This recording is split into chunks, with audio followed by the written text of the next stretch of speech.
June 20th, 2011.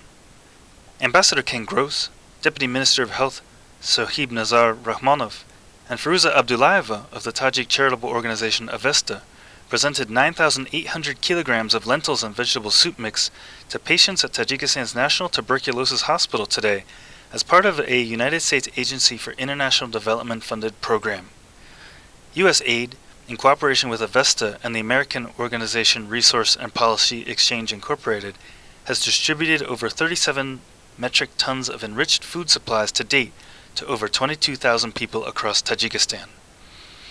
The USAID Office of Food for Peace funded project will work in Tajikistan throughout November 2011 to enhance food security among children with disabilities, tuberculosis patients, and other patients in healthcare facilities in Tajikistan.